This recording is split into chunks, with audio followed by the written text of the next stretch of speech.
Welcome, gang, to Ask Andy Anything. It's your guy, Andy, here. I hope you're all going very, very well. Thank you so much for joining us. It's been a really cool first few days of the Ask Andy Anything show, and hopefully some of you have gained something from it. The reason why I'm putting the show together, just so that everybody knows, is that I'm hoping during this lockdown period in Victoria that I can still create a bit of connection, a bit of fun, and a bit of simplicity, and hopefully challenge some people's thinking and actually help people to get over some of those challenges. So today we've got three very real estate focused questions that have been sent through to us that we're going to go through. One of them is very specifically to do with Victoria with respect to lockdowns and restrictions of trade and so on and so forth.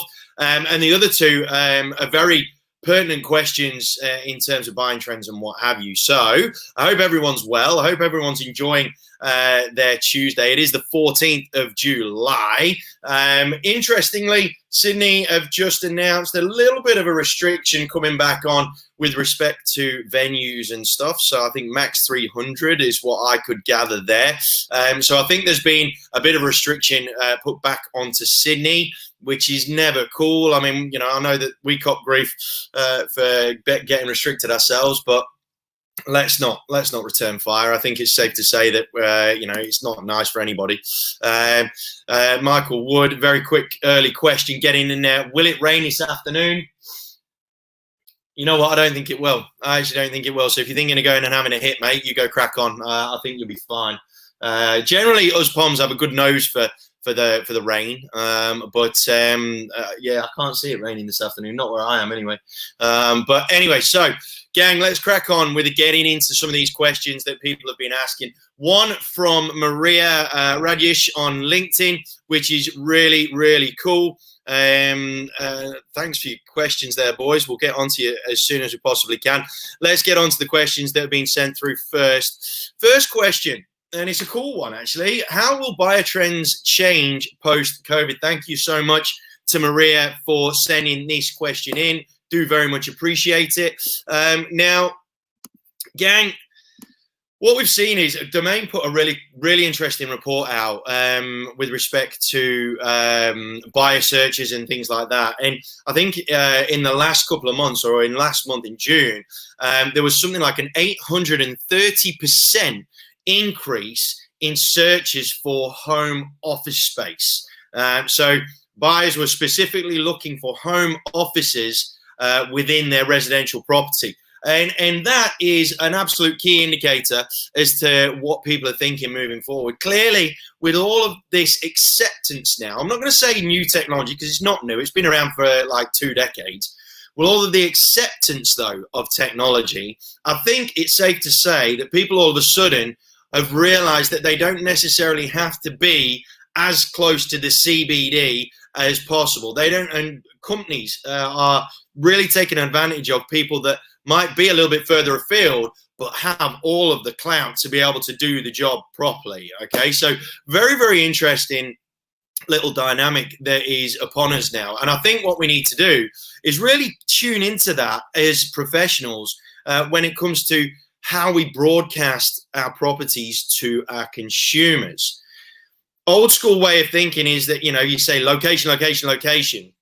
That is one of the real sort of not archaic, but real sort of established things in real estate, that it's all about the location, when essentially now, is it about location? Or can we get some incredible value a little bit further out and hold appeal to a much greater population because of the fact that work changes have become a lot different. The way that the team dynamics have changed significantly. So what we need to do, I reckon, as professionals is really have another think and a review about how we broadcast location. It is absolutely critical in my point of view, because if we don't do that, and if we stay along the same path, along the same lines of broadcasting, so for example, you know, we say it's all about location with respect to a development site or something along those lines.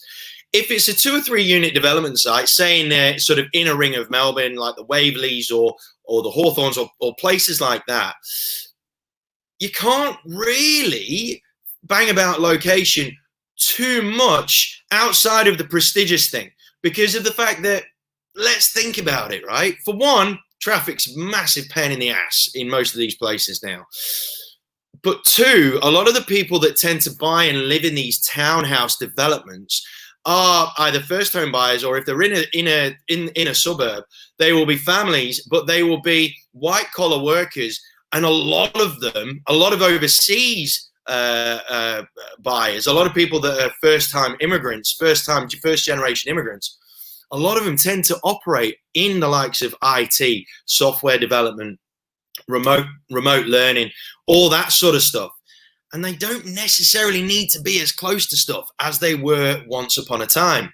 Now, the one thing I think that will be an absolute mainstay from a location point of view will be schooling. I think if the school's got a decent reputation, that for me will last forever and a day, because ultimately the trust that we put into schools to further our child's education, that is going to be a trust that will be so strong it will last, it will stand the test of time, in my humble opinion. But what I will say is this: for the young professionals, if you've got an apartment, if you've got a unit, if you've got a smaller townhouse or a terrace property, you really need to rethink your strategy around banging on about the location and the convenience factor, because ultimately now convenience equals, are there enough shops close enough to me so I don't have to go so far, which could cause a bit of a concern from a health point of view. I think we need to really take that one on board. So brilliant question with respect to buying trends. A couple of comments coming through here. In the US, they were moving out of the city and want out. Mel, you're absolutely spot on. And close to the city is actually going down from what I understand over there. G'day, Brian. I hope you are faring well in the USA. I love your work. I love it when you come on board. Joe, the study home office is now as valuable as an extra bedroom. And she is absolutely spot on. That ability, all of a sudden now, we're saying, we used to say 3 bedrooms or a study, or you would then try and advertise it as a 4-bedroom with the opportunity to convert the study into a 4th bedroom. That is a real good case in point that we need to look at seriously. We need to think about our end consumer. What are the likelihoods of our end consumers really needing that 4th bedroom compared to the ability to be able to work from home in a study? Really got to have a good, strong think about that when it comes to your marketing, and think a lot harder about your end consumer, because that's going to be critical if you really want to maximize and get the right people.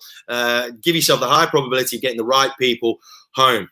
Andy Tunbridge, Ballarat is the best place to live. Location, and healthy living. And that segues me in beautifully, mate, because you're absolutely spot on. Some of these regional towns all of a sudden have become viable. How many of us whinge and moan and carry on about traffic getting in and out of the CBD? I've loved Zoom because the increased efficiency it's given me with respect to talking to clients and customers and professionals in the industry and whatnot. It's been amazing. So one thing that Andy and I have had a conversation offline about all of this. Ballarat, these regional locations, they offer some incredible lifestyles. And it was interesting. I was actually, when I was in quarantine, I was speaking to one of the ladies from that had been hired as a Department of Human Affairs. And she was from Bendigo originally, worked in the city. Her job was made redundant because of all the COVID changes and whatnot. She moved back to Bendigo thinking that she was going to have to move back into the city at some stage. But because the freedom that this remote working has given her, she's now thinking, you know what? Aside from the fact that there aren't as many men kicking around in Bendigo, I'm wondering if it's worth me staying here because my money travels further. Cost of living's cheaper. She could get another investment way quicker out that way if she decided to. Gang, I reckon there's validity in this argument. There's validity in this conversation, and we do need to think about it. David Quinn, thanks for joining us on LinkedIn. Location will be seen differently. Proximity to the CBD pre-COVID would have been a must. but post-COVID, it'll be more likely further from the CBD will be the focus. Absolutely on the money. And the big thing, and this is probably going to be, I'd say, one of the only challenges when it comes to going outside of Metro Melbourne and going out towards regional is the internet viability. I think that the government is going to have a massive punch on their hands when all of this does settles. There is going to be a ridiculous focus on the ability and the capability of Australia's internet. When I was in the UK a couple of months ago, it was like a breath of fresh air, man. And coming back, I mean, I'm a relatively patient guy, but jeepers, my gosh, it can get really painful, our old internet, can't it? So I think that's going to be one particular challenge with regards to the remote working and hiring people outside of regional Victoria is going to be the capacity and the capability of the internet side of things. The whole topic of 5G coming up, the conspiracy theorists saying that 5G is the cause of all of this, everything, and what have you. But gang, if we really want to get ahead and actually give ourselves an opportunity to take the advantage of the life that we've potentially got through everything that's been brought about via COVID, we're going to have to take on some of this new tech. I think we really will. So yeah, location is absolutely something that we're going to need to readdress in our minds when it comes to who we're going to try and attract with our properties that we're trying to market out to the marketplace. All of a sudden, that fourth bedroom might be better off being said as a study in many cases. So play around with that, gang. Don't be shy on having a mix and a match. When I was on the front line, I always said to my clients, look, I might chop and change things because I want to try and find the right formula. If we're not getting as many buyers as I'd hoped, I'd rather try something else and find out. And if it doesn't work, I'll revert back. Just tinkering with things and trying things, it doesn't harm a property in any way, shape or form. And ultimately, there are plenty of buyers in each demographic. So don't think that you're missing out on some buyers, because ultimately you're going to be missing out on some buyers irrespective of how you're marketing it. So you might as well give each demographic a bit of a crack with your marketing, okay? Or better still, especially on social media now, maybe see how you can split an A/B test one of your property ads as a family home, and then do another one as a 3-bed plus study, for example, perfect for the home business sort of scenario, and then send them off into their different directions and try and get the best of both worlds via social media. That's probably not a bad idea either. All right. So yeah, great question to get things going about buyer trends post-COVID. It's definitely going to widen people's nets with respect to where they're looking to buy, 100%. Now, next question that we had come through, auctions outside of the restricted areas, and this is a very Victoria specific question, but look, if Sydney carries on the way it's doing, it might be pertinent to more states than just Vic. I reckon this is a huge opportunity, gang, and it kind of ties in to what we were talking about before. Demand for regional property is going to increase. Intensity of population, as highlighted by those really unfortunate commission flat blocks. People are going to want to try and get to places that haven't got as many people living in it, and that's where people are going to think about that all seriousness in terms of moving out and about. Then obviously you've got the regional people that have always been regional and want to remain regional. Okay, so ultimately your buyer pot is increasing dramatically if you're in a regional area. Now, obviously the issue is, particularly right now, is how can we entertain restricted buyers at unrestricted auctions. Now the rule is, and this is from the top, and it's being translated by the RAIV, our good friends at the RAIV.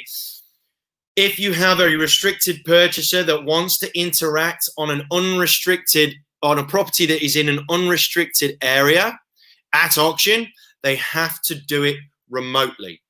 I'll say it again. If you have a purchaser that is in a restricted area, that resides in a restricted area, but they want to take part in an auction, that is being done for a property that is outside of the restricted area, they have to do it remotely. Now, a lot of the time with a lot of city buyers and inner city slickers and whatnot, when they're trying to buy regional property, a lot of the time they'll kind of make the decision on whether they buy one or not based on whether they can be asked going out there for the auction, whether they can be bothered driving all the way out there on the chance that they might not get it. Well, now they haven't got that barrier to entry, and that is a significant barrier to entry if you ask me. The opportunity to create a hybrid environment between the virtual auction and the real life thing, it's been around for a few years, gang. Like, I've been working with Gavel for quite some time, and the opportunity has been there on a number of for a good couple of years now for people to bid via the Gavel online auction platform. But in the UK, it's just as popular for people to be just bidding over the telephone with an agent on the other end of the blower putting their hand up on their behalf. It doesn't, like, if you're really averse to technology, gang, just use your phones, right? Like, I think people tend to just look for problems before they even think about the solutions. And this scenario has most certainly thrown up really exciting opportunities in the auction space for regional properties, because all of a sudden people are going to be way more comfortable bidding whilst not being in attendance. They're going to be so much more comfortable. Because the reason why it happens a lot in the UK is because they tend to do massive portfolio auctions where lots of agents will combine and just throw into the hat of a portfolio auction, and there'll be like 40, 50 lots that will go all around the country, and therefore people will be in different parts of the country and want to bid via the telephone, having seen it a couple of weeks prior or whatever. And that is exactly what's going to happen down here in Oz. And that's not a bad thing in any way, shape or form.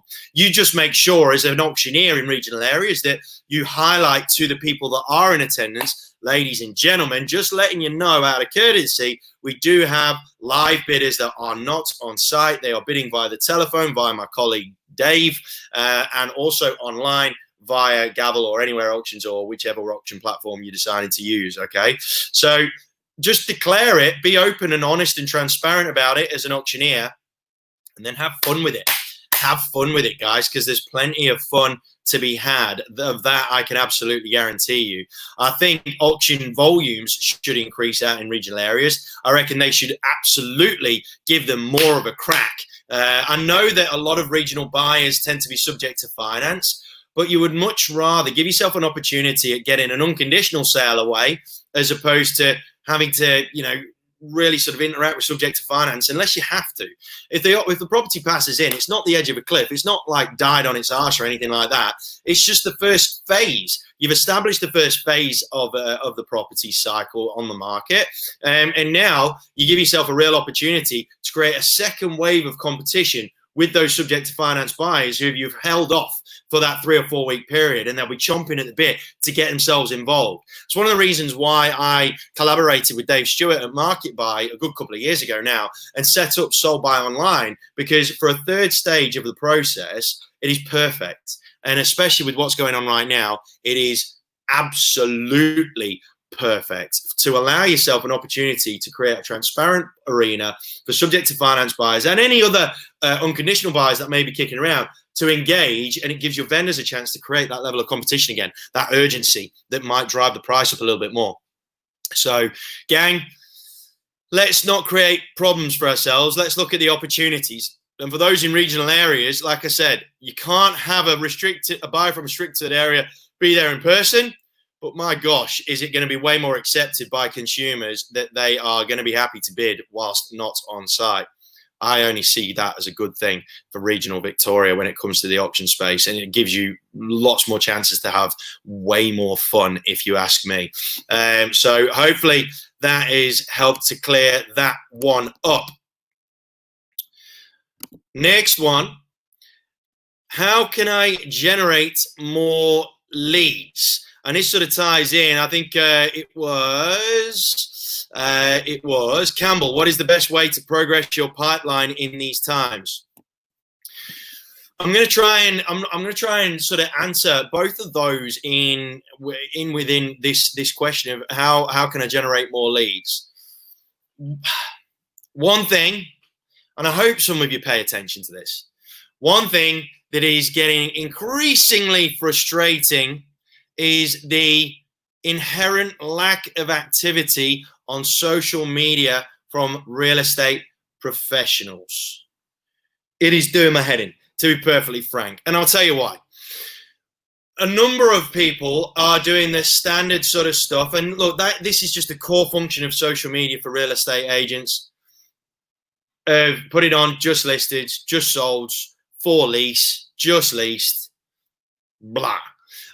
People, there are some of you that have been putting out, news alerts with respect to restriction changes, COVID changes, all that sort of stuff.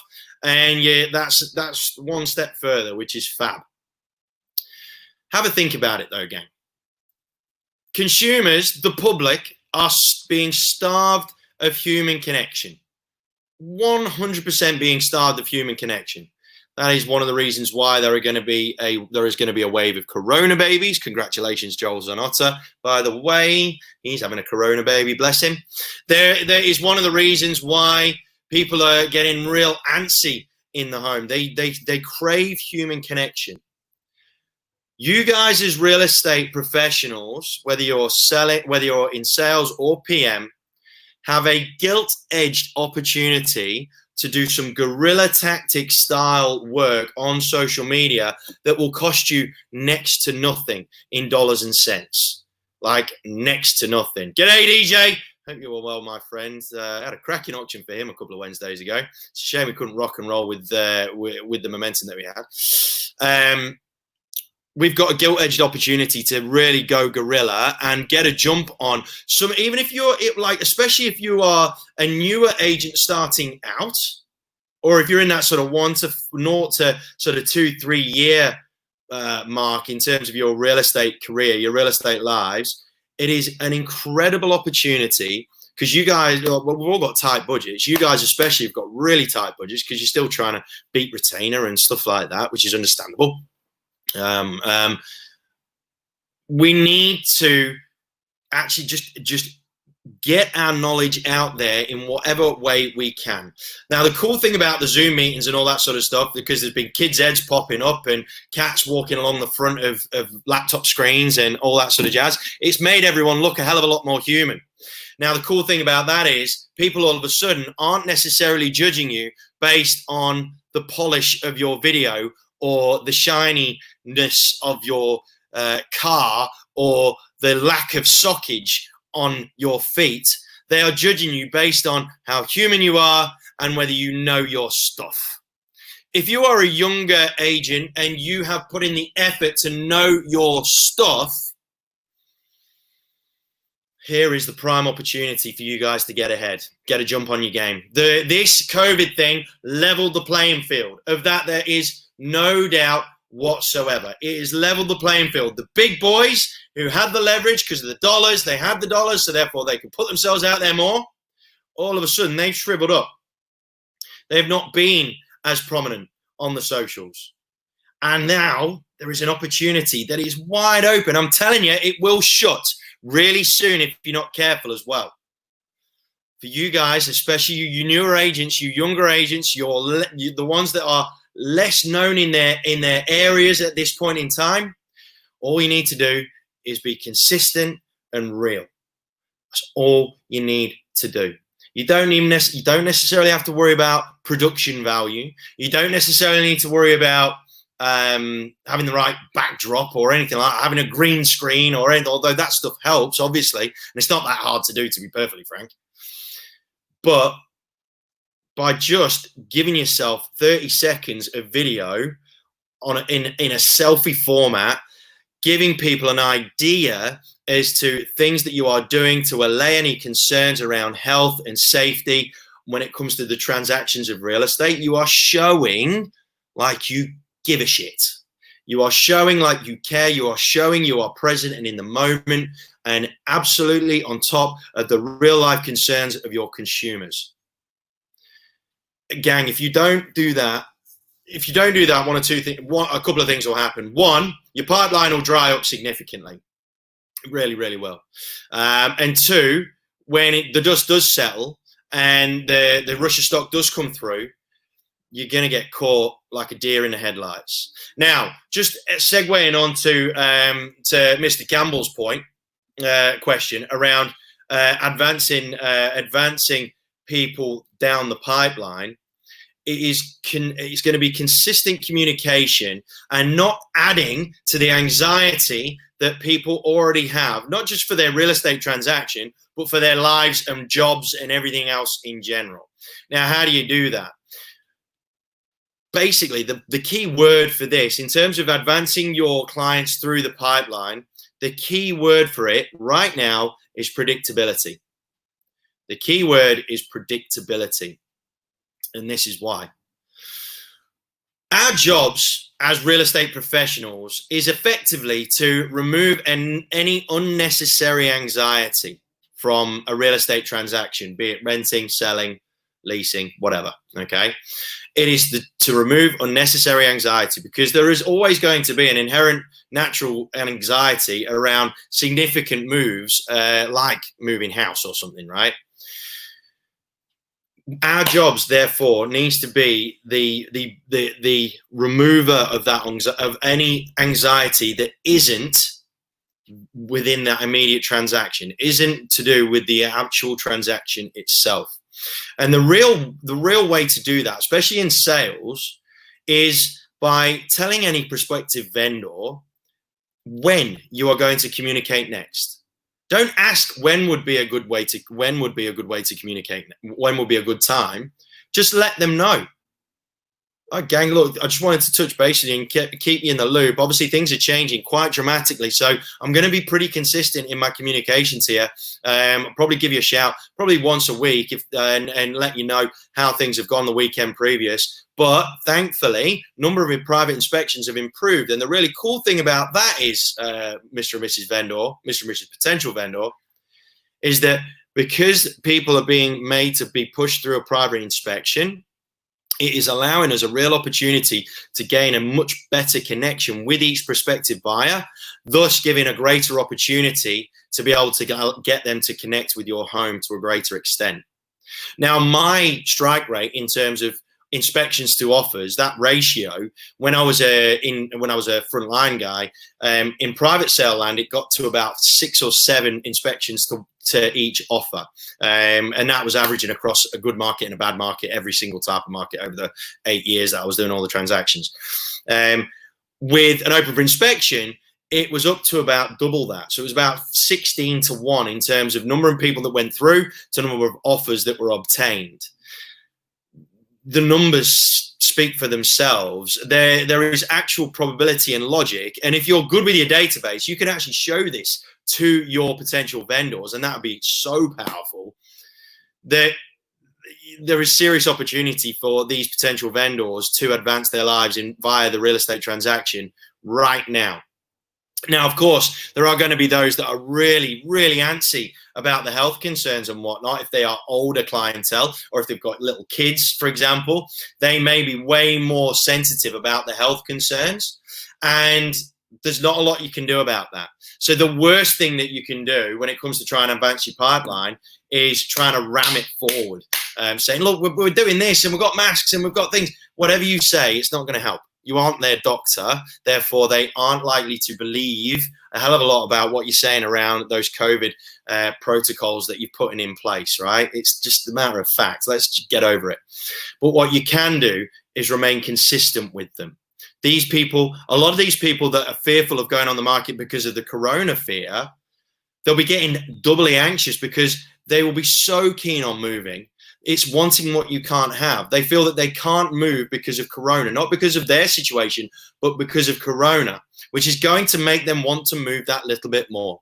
So the people that are consistent and predictable in their communications to all of their potential vendors will be the ones whose pipelines advance way quicker than what you expect. Way quicker than what you expect. I'm a massive, massive fan of SMS, by the way. I'm a huge fan of SMS. It's got almost all but 100% open rate. And what it does do is give them direct information. Make sure you do it make sure it's black and white information. Don't throw up opinions on stuff, offer black and white knowledge via SMS. Make sure that there is nothing that is open to interpretation on that SMS, because it's a bit like SMSing your partner and then copying grief and you've got no idea why, but for some reason you're in the crap and it's because of that. So just make sure it's black and white information that you're sending out via SMS, but do it consistently. Do it consistently. For me, if I was in sales, I'd be SMSing all of my potential vendors on a Saturday afternoon, like later on a Saturday afternoon, just giving them the breaking news. And I would be suggesting, if you've had really, really good numbers of private inspections, I would be broadcasting that to all of your potential vendors. Breaking news. We had 75 inspections over the course of the day across 12 properties, which means that there are however many people per property. Great news for those of us that are thinking about making a move in the coming weeks. Leave it there. It's just a fact. Give it to them and then leave them. And then on a Monday, I would follow up. I'm just checking you got my SMS. Look, it's really, really good. We're actually quite surprised, to be perfectly frank. We didn't think it'd be this busy, but thankfully it is, which is amazing. No, look, I'm absolutely comfortable in the fact that you guys are really concerned about the corona side of things, but I just wanted to keep you in the loop and keep you informed that I haven't forgotten about you. Just because you're not selling right now, I haven't forgotten about you, nor will I forget about you, and I am absolutely delighted to be able to keep in touch with you. You're doing them a favor, gang. Like I said, with the social stuff, we're all starved of human connection. So for you to say to them that, look, I'm absolutely more than happy to be keeping in touch with you, even though I know you're not selling right now. I'm just happy that we're staying connected during this time. If you do that with any degree of a genuine sort of approach, then you're going to get clients. You're going to get clients that will move through the pipeline because they will feel comforted by that. Therefore, they will feel a little bit more secure in your company, and therefore they might well trust you a little bit earlier than what they thought initially. Because at the end of the day, that desire to want to move is only going to grow with the fact that they feel that they can't move. It's only going to exacerbate their feelings of wanting to leave. So just make sure you're staying present and giving them regular updates and staying predictable in your communication. That is absolutely critical, in my opinion. All right, gang. Hopefully that's helped a bunch of you, or a few of you, or even one of you. If it's just the one of you, then that's absolutely fine by me. But please, just to recap everything that we've gone through today, make damn sure that you're thinking about, to a much greater extent, how you are broadcasting your properties with respect to consumer trends, being that they don't need to be in as many places as often anymore. So therefore, the whole premise of location, it's changed now, gang. So let's get on top of that and let's get proactive about maybe doing some A/B testing or sending out multiple little ads, splitting your money and sending out multiple little ads, going to different demographics and actually talking to the consumers that you want to attract in their language, not in a generic language. That'd be a really good idea. Auctions outside of restricted areas, you guys have got an unbelievable opportunity to really rock and roll with a gavel in hand by having that hybrid of online, which is way more accepted now by consumers, and in person, and also giving you an opportunity to have a crack at the, say, A-grade buyers, which is your unconditional ones, and then having those subject to finance buyers chomping at the bit at the start gate, really ready to go if the property were to pass in at auction, and then look at an online platform. And I would highly recommend Market Buy for that third stage of that auction process, because I'm a massive fan of it. It is on my website. It's on Sold By, our Sold By Group website. You go to the auction section and go to Sold By Online. It's there for you to see, and it's instructions on how it works and all that sort of stuff if you want to get a look to see how it works first. But hit Dave Stewart up because he's a top lad anyway. And how can I generate more leads? Being consistent and real with your social media, and do it in a guerrilla fashion. Don't worry about being too polished. Just get out there, gang. Just get out there. There are so many people just consuming stuff and wanting more stuff to consume. So just do one little fact or one little thing that you're doing and just bang it out there in a 30-second selfie video, just so that people can feel connected to a human being, because that is what they're starving for. And then in terms of moving that pipeline forward, consistency and predictability are your biggest friends. Consistency and predictability, making sure that you tell them when you are going to communicate with them next, so that they don't feel like you are pressuring them any more than what you need to in your role as an agent. Hope that helped, gang. You guys take care. Thank you so much for joining us on Instagram Live, on Facebook Live, on LinkedIn Live, on YouTube Live. And if you have anybody that you want to have come on the show and join me any day over the course of this lockdown, I'll be here 12:30 on the regular, 7 days a week, answering all the questions that you may have. But for now, gang, you guys take care, stay safe, stay healthy, and we'll see you tomorrow, same time, same place.